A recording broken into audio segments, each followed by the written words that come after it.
Welcome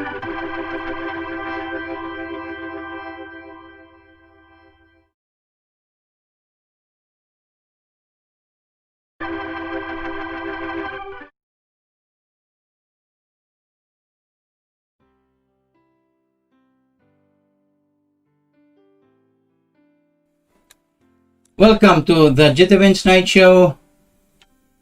It is now the 11th of December 2020 and we are now on episode number 49 sa atong program, nightly program. Og welcome ning tanan diha magkaigsunan. Okay. Now for the last 2 nights ingon mo si tag-istorya ng alien. Wa gid nato malahos and 2 nights ago, nag-discuss ta sa a full discussion. In fact, nahimong 2 hours na itong show at the time regarding the statistics that will prove or that will show the results of the different pandemic policies of different countries, specifically in Asia. So, we compare the Philippines to Hong Kong, Singapore, South Korea, Japan, Taiwan, and New York. States and New York City. So I hope kung nakalimot mo kay episode number 47, I hope nga ma-view to ninyo, and also those who are in school, you can use that as your discussion point. Kung namos yung klase, you can raise the point to your teacher nga there's another way of looking at how effective these pandemic policies are. So anyway, welcome ta ninyo din ha. So it's now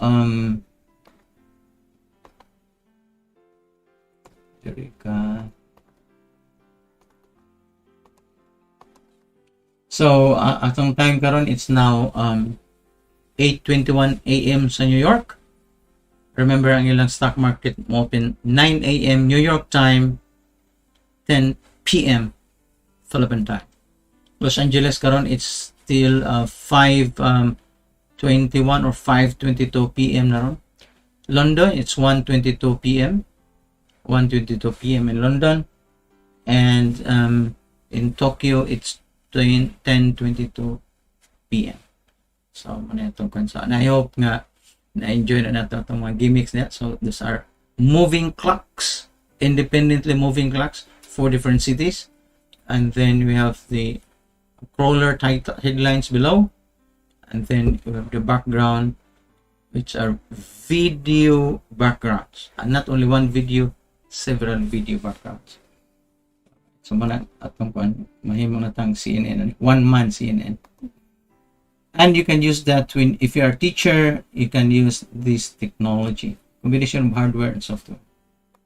Okay, so muna tong time narita sa atong weather. Okay, itong weather mo magdili kay na accurate itong weather. Okay, ang time na to karon sa 10 p.m. magkaigsunan 27 degrees Celsius atong temperature. 11 p.m. moubos siya gamay 26 degrees Celsius. Midnight 26 degrees Celsius all the way up to 7 p.m. 7 a.m. Okay, so from 11 p.m. tonight until 7 a.m. tomorrow, 26 degrees Celsius. Unya pag start yun sa 7 p.m. 7 a.m. tomorrow, magsaka na siya by 1 degree each. From 7 a.m. that's 27 Celsius, 8 a.m. 28 Celsius, 9 a.m. 29 Celsius, 10 p.m. 30 Celsius, 11 p.m. 31 Celsius, 12 noon tomorrow 31 Celsius, ang 31 Celsius all the way up to 4 p.m. and then by from 4:30 p.m. it will be 30 Celsius tomorrow na ha. And then 6 p.m. tomorrow, that will be 29 Celsius. 7 p.m. tomorrow, 28 Celsius. And 8 p.m. tomorrow, 28 Celsius. Okay, so muna nga itong hourly forecast sa weather makaigsunan. Okay. Alright, so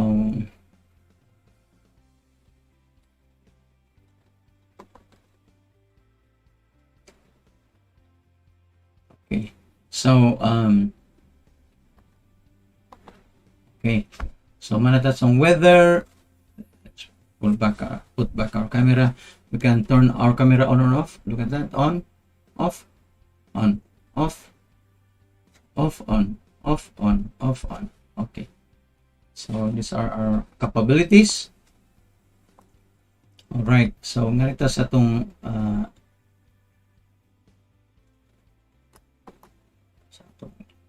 chat.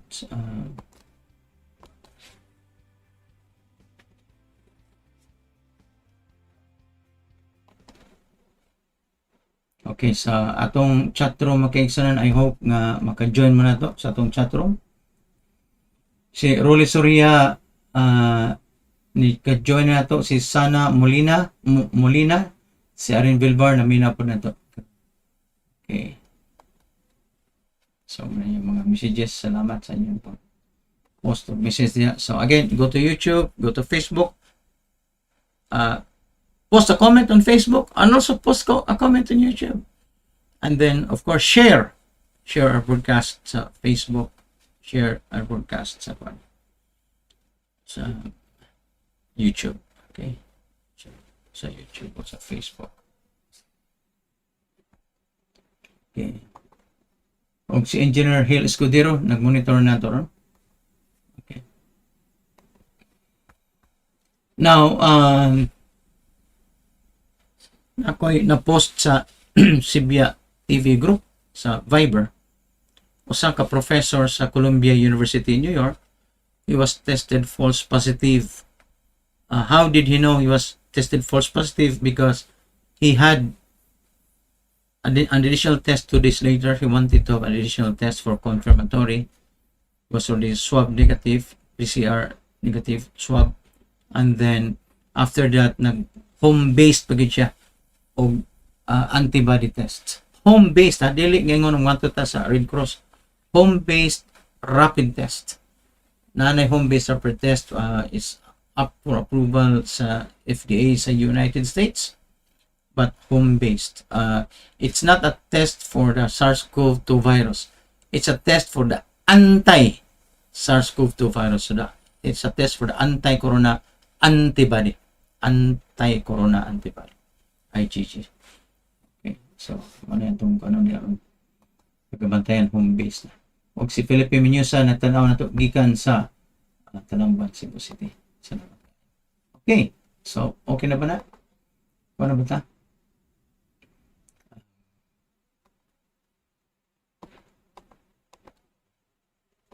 Okay.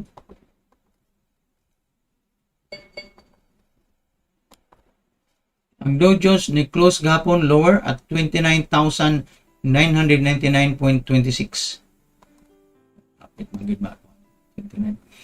Dow Jones gahapon we close at 29,929.26 sa about 2:30 PM na dito ni dip siya, ni ubos siya.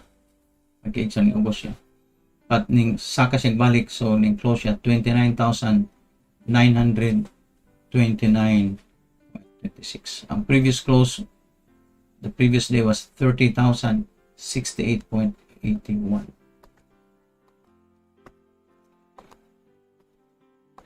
Ang gold as of this minute, now remember kining atong prices diri real time ni siya. The gold right now is 1,838.20 cents US dollars per ounce niya. 0.3 na po. Ganina 0.3. Mas pasa ni change ay 1,838.3. Uy, ubos 1,837.9. So, real time na tong price sa gold ha. Hindi na makita na gold continuous contract per ounce. 1,838.4. Ubos man. Okay. Nya, uy, ning saka na po, ning 0.2 ni ubos. Gold. Okay. Actually, kaganina mga 6 AM ang gold ni ubos upay. Now, 0.00. Nan, ubos naman. 0.00. 0.00. Nya, 0.80. Kung saka po, grabihan yung precious gold. Ay, 1,837. Ning ubos na. 1.837.7. 1,837.7, ganina Karon 1838.0. Ubos siya ganina, karon ni saka. So 1838 na ito maubos ba to 37 or saka ba siya? 1838 point ang gold. Oy, 0.80. 1837 so ni ubos. 1837.80 kagina 1838.00 man. Oy, ni ubos na pod 1837.7. Money trading mo kay isanan man di ko mo trade mo buang ta. Sila tan-tanaw speaker. O Brent crude oil live sa din na to. Uy, nisaka man. 48 man to 2 days ago, karon 50 naman. Gapon 49, karon 50. So it's now 50.10. Diba, niubos naman ito a few days ago. Karon 50.07 dollars ang Brent crude oil, dollars per barrel. 0.07, 0.05. Pinaka-pips niya sa kami. 0.05, 0.06, 0.06, 50.06, 50.07. So, na siya, pakita na to nga ang atong coverage is live. Okay, so ang foreign exchange karon sa Bangko Sentral sa Pilipinas, Central Bank, di kanya maklaro, pibutan niya sa TV o sa laptop, maklaro na. US dollar 48.06, that's December 11 Japan 0.46, UK 63.9, Hong Kong 6.2, Swiss franc 54.2, Canadian dollar 37.7, Singapore dollar 35.9, Australian dollar 36.2, Saudi Riyal 12.81,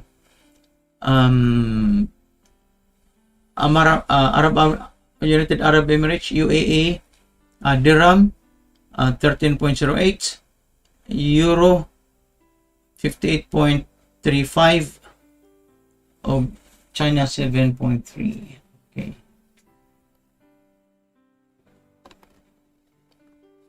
Okay, so okay na ba? Ang headlines na to karong mga orasa magkaigsanan before mag-trading sa US.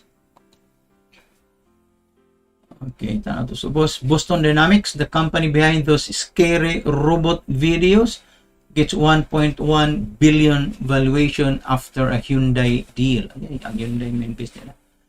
And Dow Jones is poised to skid 200 points amid setbacks in the US fiscal relief package and British exit. So expected go down 200 points today. Stocks sell off because stimulus might not happen. Oil on track for weekly gains. Isa kang oil at ang dimension gaganina lifted by vaccine optimism.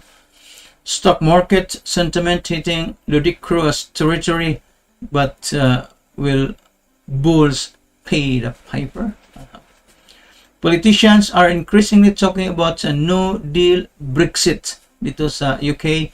Here's what Morgan Stanley said that would mean for stocks dito sa UK.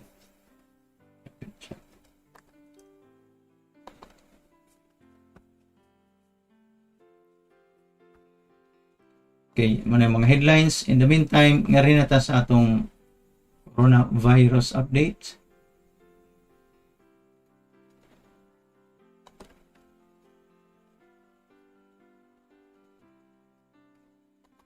So many there are. Main,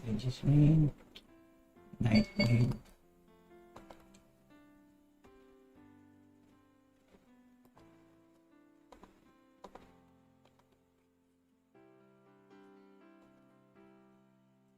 Okay.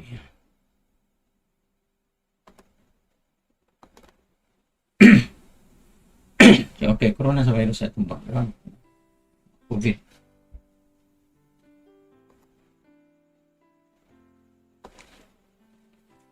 Okay, GHU open. Okay. Dali ara naka-open Yeah, say gusto niyo color, yellow or light blue. Ito lang. Hindi natin butang. Okay. Klaro.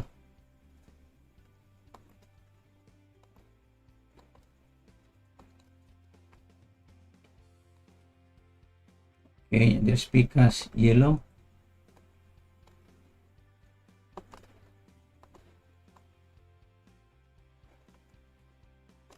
Okay, yung arrow ng to kuan. Arrow. Okay. Alright. So, okay na ba?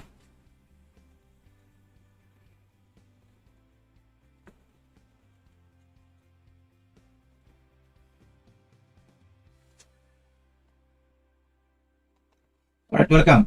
Ang world kung ano ito magkaigsunan, it's already 69,728,000. Os mo na ko, 69,728,763 cases. Worldwide, ang worldwide nga namatay is already 1,584,788. Babi ano? 1,584,788. Sa United States, grabe. Ano naman? 15 million naman. 15,618,000. 15,618,685. O ang death sa United States, grabe ha eh. Lapit naman 20,000. It's 292,190. Sus, namatyan magani mo 1 lang, 6,000. Kinap nag-estimate 6,000 to sa 9/11 na itong suicide bombers, suicide pilots. Tanawa, namatyan mo 6,000 dito. Grabe ninyong i-atake ninyo kuan. Tirahan yung Iran, Iraq.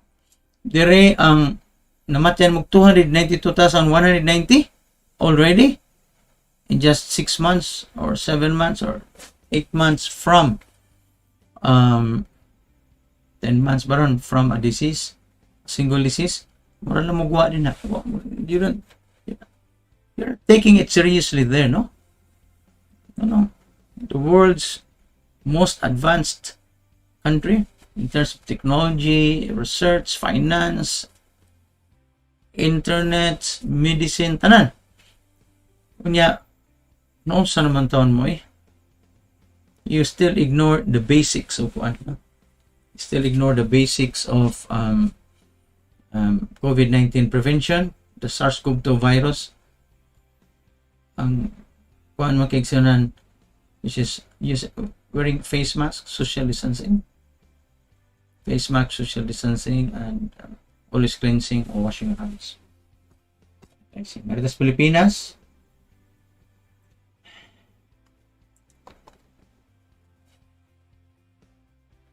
ang Philippines 447,000 and 39 cases.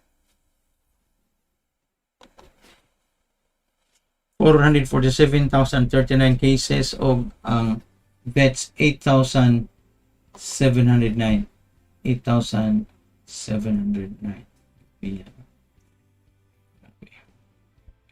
Sa tas chatroom siya na sa chatroom.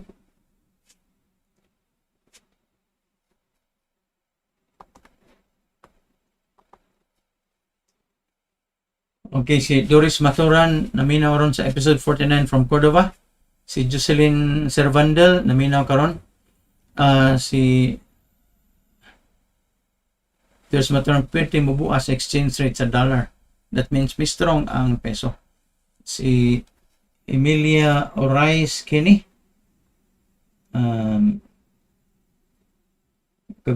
naminaw po natin Emilia Orais Kenny. Salamat kay ma'am. Okay. Palita. So, muna siya ang kuan.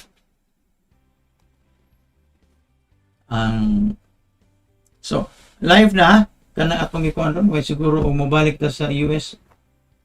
Sa US ting usab ng number nila. So, live ni siya. Sa Johns Hopkins University. Live na nga website. Atong gi-monitor karon.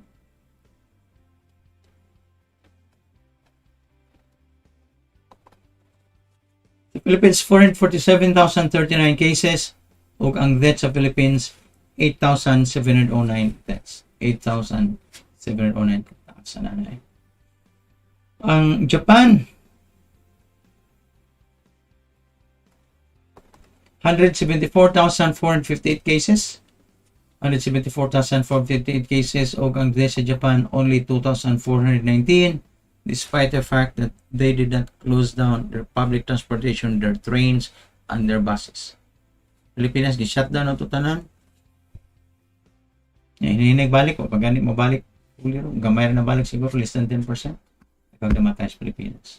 So, overkill. Wrong ang atong solution. Wrong. Narita sa Singapore, 58 man do. Ang tulkon 58 pa magyapon. Ang ginom sa Singapore. Sa Singapore, you have 58,305 cases. Okay. Wonder ang location.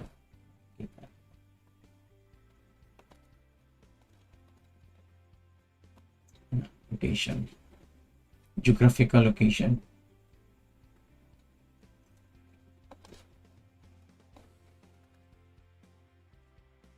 Yan yung tanaw ng location niya. Singapore and then South Korea.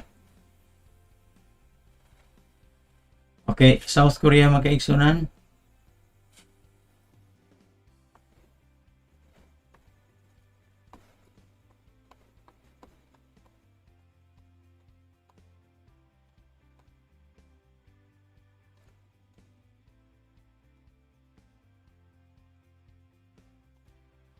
South Korea, 40,786 cases, 40,786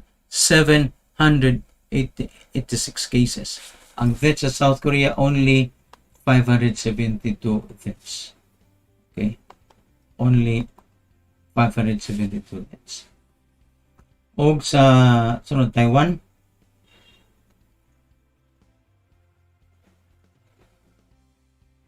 naiwabas Taiwan yung supos. Taiwan, only 725 cases.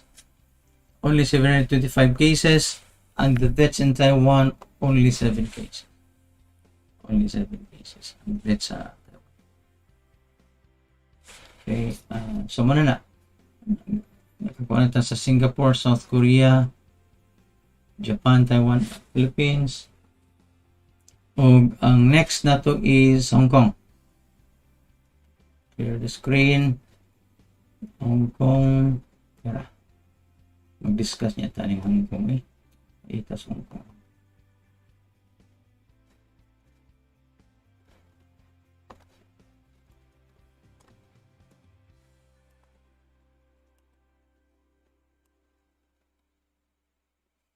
Hong Kong cases in Hong Kong.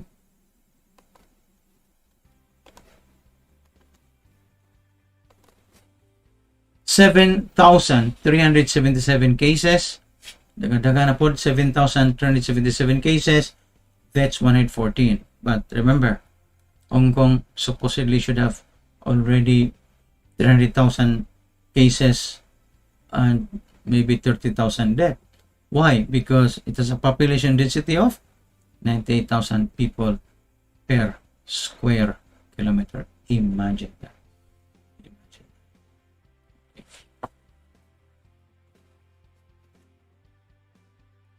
Okay, so 7,177 and that's 114. I have discussed these policies sa insights na to sa mga numbers sa atong episode number 47 sa the BENZ Nightshow. Share that with your friends para nasa tayo topics for discussion.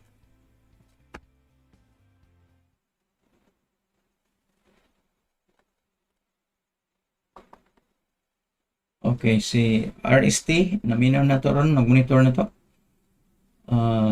Jimilis Maturan, Emilia Rice Kenny.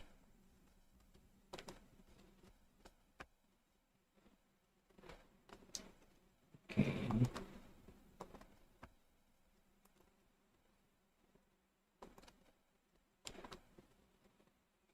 Again, wala pa mag-open ang market sa US. siguro ano ka GT Benz magsimbag discuss sa international news o nilabot na to.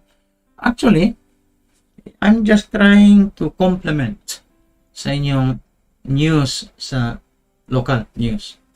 Kaya sa Philippine news o sa Cebu news, updated naman mo throughout the day, especially sa morning na to. So I'm just trying also to help you. Sometimes nag-drive mo, naminaw mo, nag-monitor mo sa itong program sa mga news internationally para sa makibaw mo kung saan nangitabuan, specifically what foreign policies, economic or political policies ang gamit sa uban nasod, and then unsa iyang effects, no? And also the broad issues. So mga issues na to kay bato kung sa issues sa uban, and then we can learn from it. Number one, yung atong perspective. You know, we have an international perspective. Number two, we can learn some principles there, and hopefully we can localize it. You know?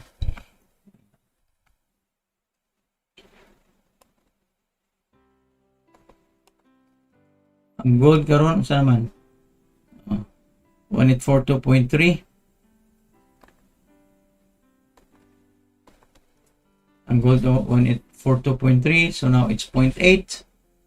Itong mosaka ba nito 1843. Ubos siya 1842.60. Okay, so 0.60. So sama ni ron mosaka siya back to 80 or maubos siya.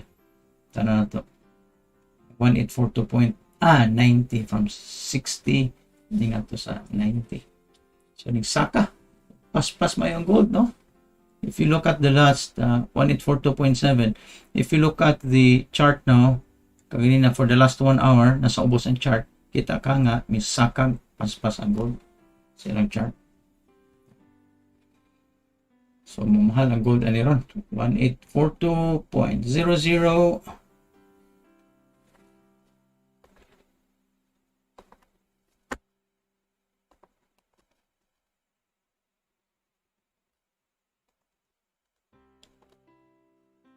Sa atong headlines, sa business news, the one big reason growth stocks have outperformed over the last decade is about to change. Matulpaso sa ka-strategist. O ang mga politicians are increasingly talking about a no-deal Brexit, British exit. Here's what Morgan Stanley said that would mean forced tax. O ang stock market sentiment hitting ludicrous territory, but when will bulls pay the piper? Okay. So, paano ko na ang pagsakad, dili ko no justifiable. Oil on track for weekly gains. That means Friday karon close for a week. Musaka on track for weekly gains lifted by vaccine optimism. O stocks sell off because stimulus might not happen.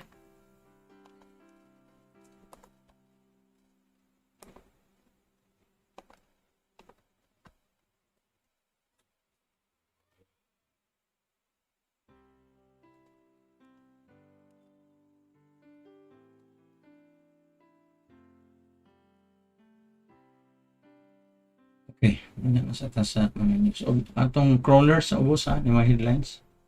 Philippine headlines na siya.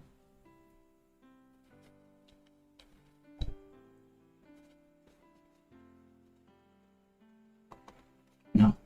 Nga rin na kita sa kuan. Alien.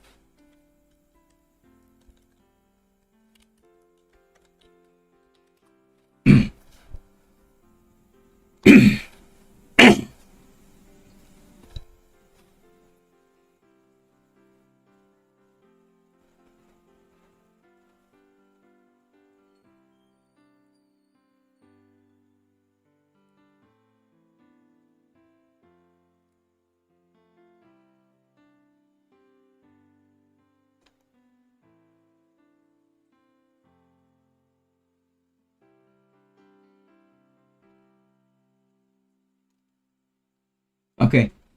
Now,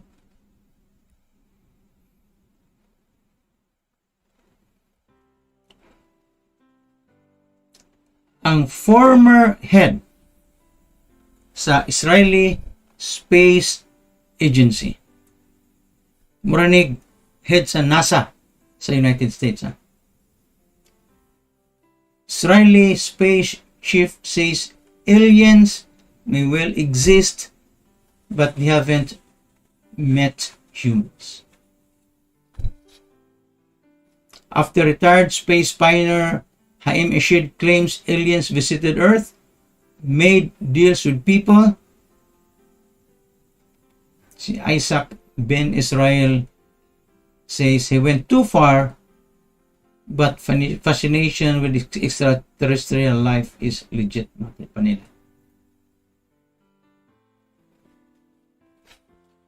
The chances of extraterrestrial life are high, og ang usa ka Israeli defense expert who is claiming nga ang aliens have landed on Earth took things too far but shouldn't be dismissed as a crank, according to the head of Israel's space agency.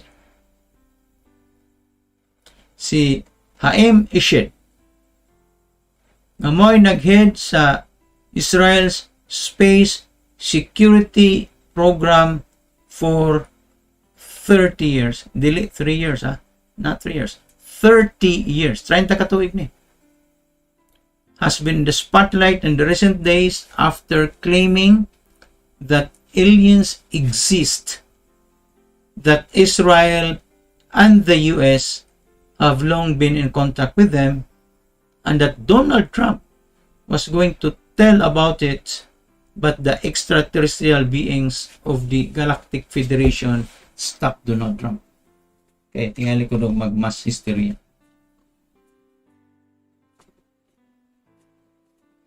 Eshid said, aliens conduct experiments on Earth, and there is a joint base underground on Mars, not on Earth, Mars, where they collaborate with American astronauts.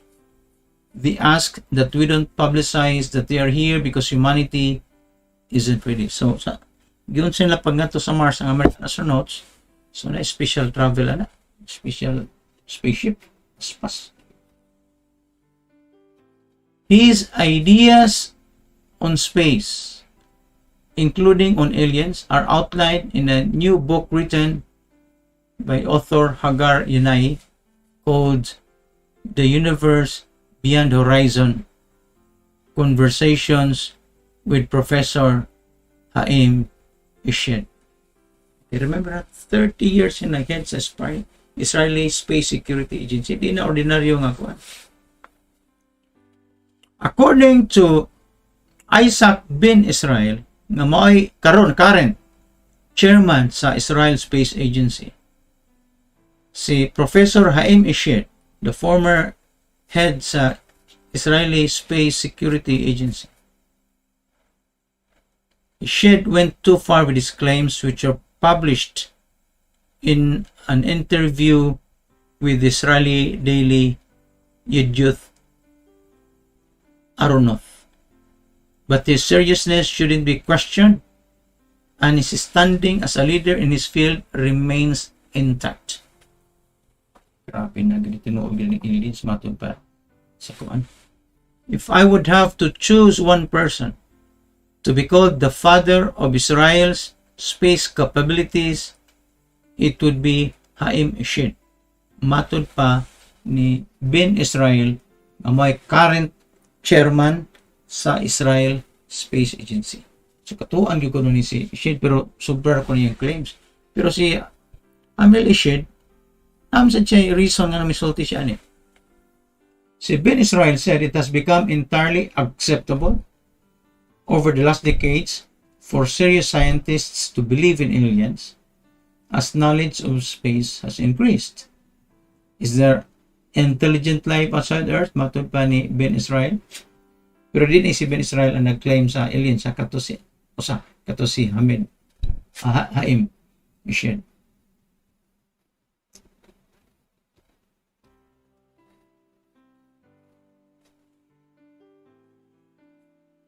Now, kung pangtanaw nimo ang head sa space agency karon, current head, si Isaac bin Israel, ingon siya,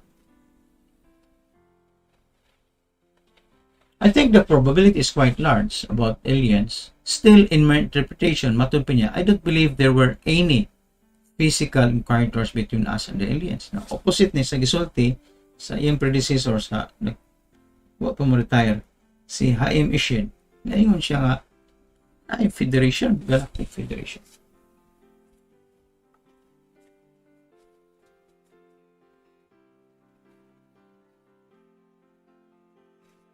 Now, there are jokes made about the 80-year-old Ishid's mind, pero si Isaac bin Israel nga may current head sa may chairman sa Israeli Space Agency. Ingon siya, I've known Haim Ishid for 40 to 50 years, and he was always a visionary and very creative. Without his capacity for long-term vision, you couldn't have dreamed Israel would be one of the few countries with independent space capability. But sometimes creativity comes with ideas that are not accepted by others. One of these relates to UFOs and intelligent extraterrestrial creatures. Kani ang gisulti ni, pero lahat mo gitong si Ahmed si Ishid may kuha. In fact, sa NBC News, ang headline nila is former Israeli Space Security Chief. Di na ordinary ha. Head ka. 30 years. Ikaw may Space Security Chief. Di na ordinary.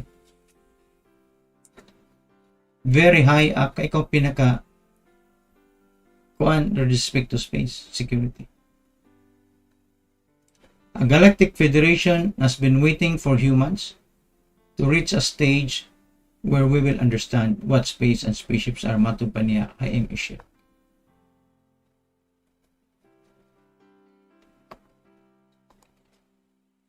A former Israeli space security chief has sent eyebrows shooting heavenward by saying that Earthlings have been in contact with extraterrestrials from a galactic federation. The unidentified flying objects, UFO, have not asked to publish that they are here. Humanity is not ready yet. May gisulti na Haim Ishid, former head of Israel's Defense Ministry's Space Directorate. So, Defense Ministry ha, sa Israel. The interview was conducted in Hebrew. It was published last Friday, 1 week around, and gained traction after parts were published in English by the Jerusalem Post. A respected professor and retired general, Ishid said aliens were equally curious about humanity and were seeking to understand the fabric of the universe. Matod pa ni Ishid, cooperation agreements had been signed between species, including an underground base in the depth of Mars, where there are American astronauts and alien representatives in Mars. Matod pa ni Ishid, there is an agreement between the US government and the aliens. They signed a contract with us to do experiments here. Ishid added that President Donald Trump was aware of the extraterrestrials' existence and had been on the verge of revealing information but was asked not to in order to prevent mass hysteria. Yay, kung may purba sa sunglasses ako sa Men in Black, MIB, unaan ba? They have been waiting until today for humanity to develop and reach a stage where we will understand in general what space and spaceships are. Pero tinuod nang naay American astronaut sa Mars, underground base sa Mars, then ang buti pa sa butan na actually different types of spaceships nga naka-abot naman sila dito.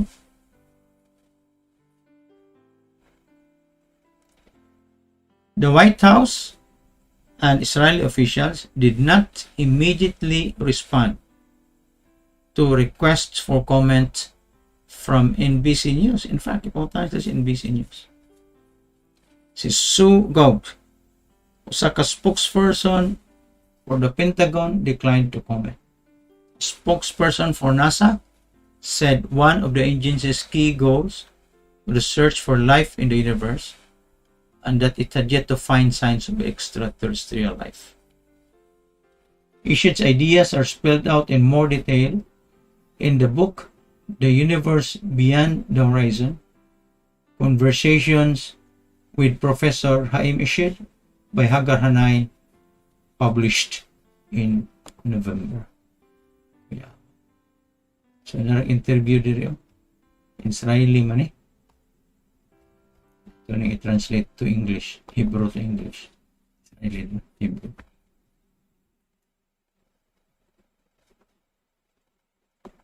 Okay. May i-translate na.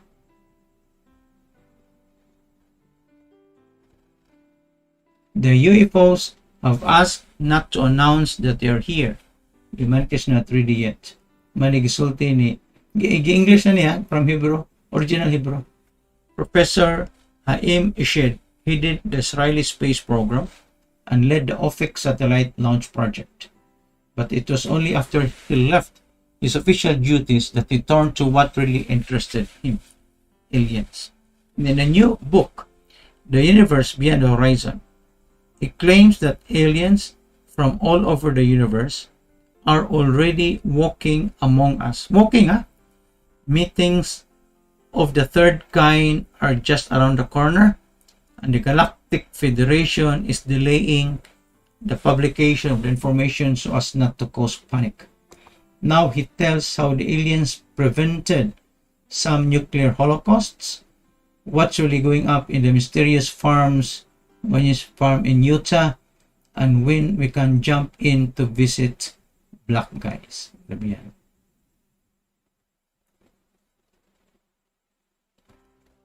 Yeah. Anyway.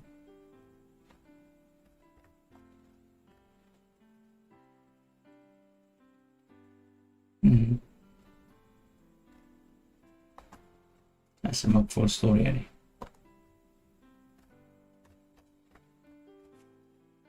Subscribe pa kung ka.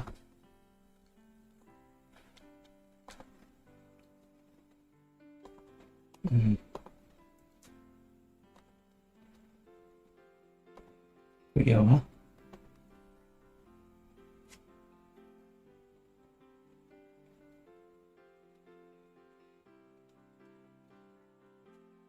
Ano to rin sa uban nga to ano?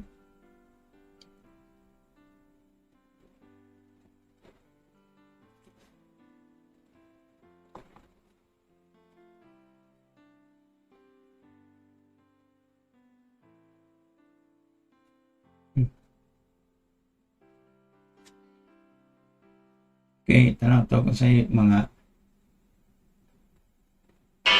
ex-Israeli spaceheads is earlier real. Kahit tas lain nga mga coverage.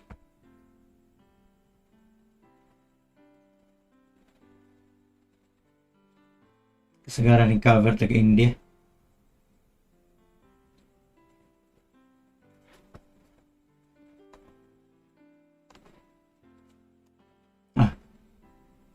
The Independent sa UK.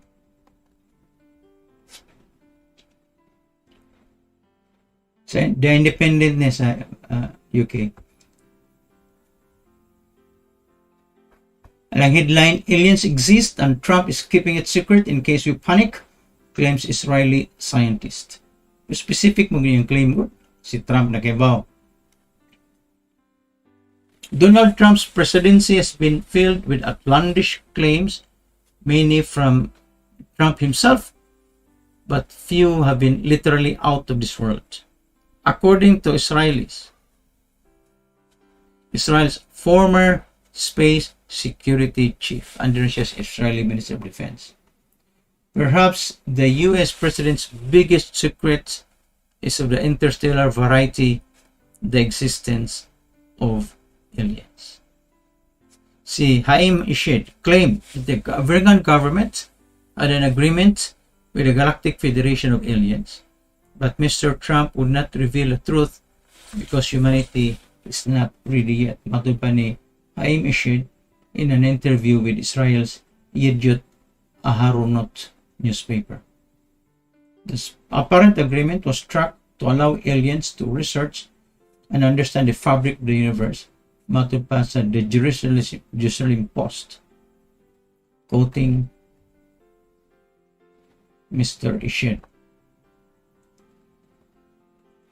In the interview, which was originally published on Yediot Aharonot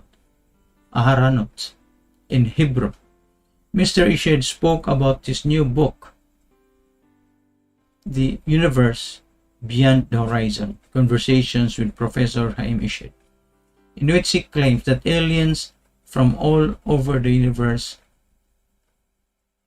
are already walking among us.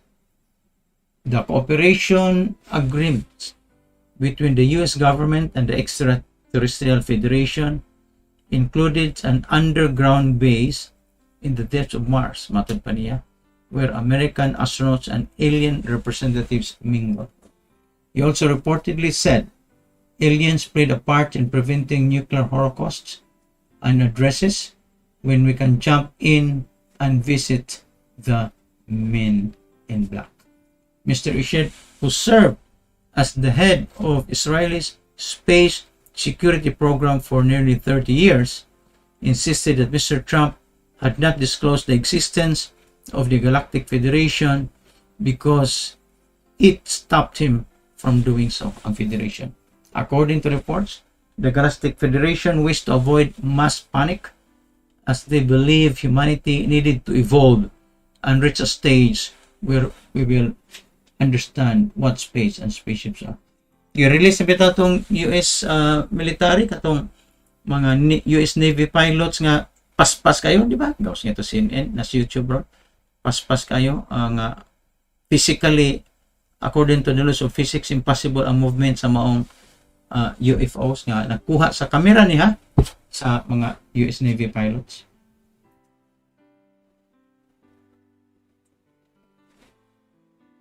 Now, dili na siya ha, kay ang katong former head sa Department of Defense sa Canada, yan ko sa dani.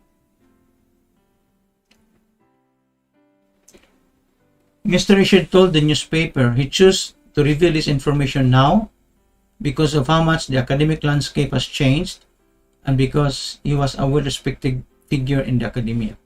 He reportedly said that if he came out with his claims 5 years ago, he would have been hospitalized, adding that he had nothing to lose now, having received his degrees and awards. However, there was some skepticism about his claims. Si Nick Pope, who used to investigate UFOs for a former British Ministry of Defense division, claims that the claims were either a practical joke or a publicity stunt to help sell his book.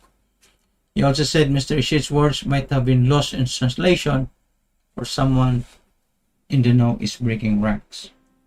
If it was unclear if Mr. Ishid was speaking directly from personal knowledge and experience or if he was repeating some kind of what is told to him. There are still some missing pieces of the puzzle. So, siya. Now, daghan naman mga series makaigsoon, bakong series on aliens. Katong USS Nimitz, bago lang, we're talking about mga 10 years ago, nga nakakita sila kuan mga objects moving very fast.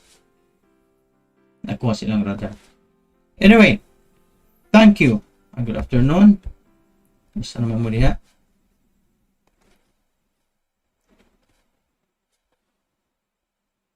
Si Jocelyn Año-Nuevo na minaturan og si Jennifer Ricarte. Good evening diha ma.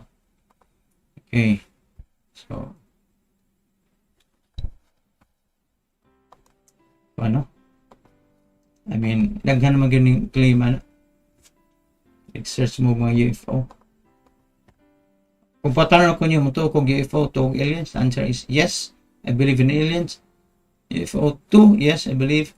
I believe that the extraterrestrials are already living among us.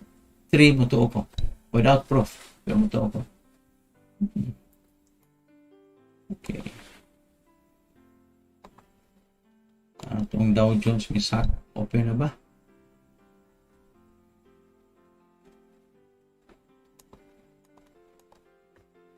Ito na tumaw niya.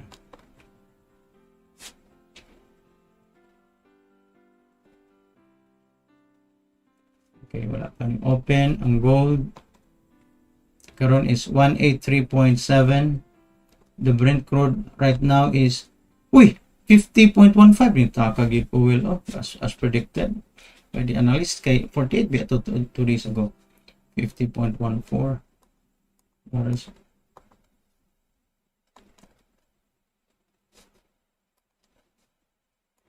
Okay, headlines karon, latest headlines na ato sa lipatan mo kuan. With Brexit talks on the line, London stocks and the pound simultaneously suffer. Of Disney pops, Broadcom drops, and the stock market flops as stimulus talks go nowhere.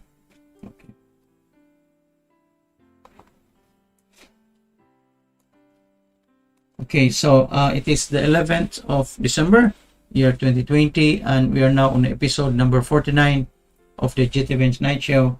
Salamat sa pag-iuban ka na kung mag-isanan. Thank you and good night. See you on Monday.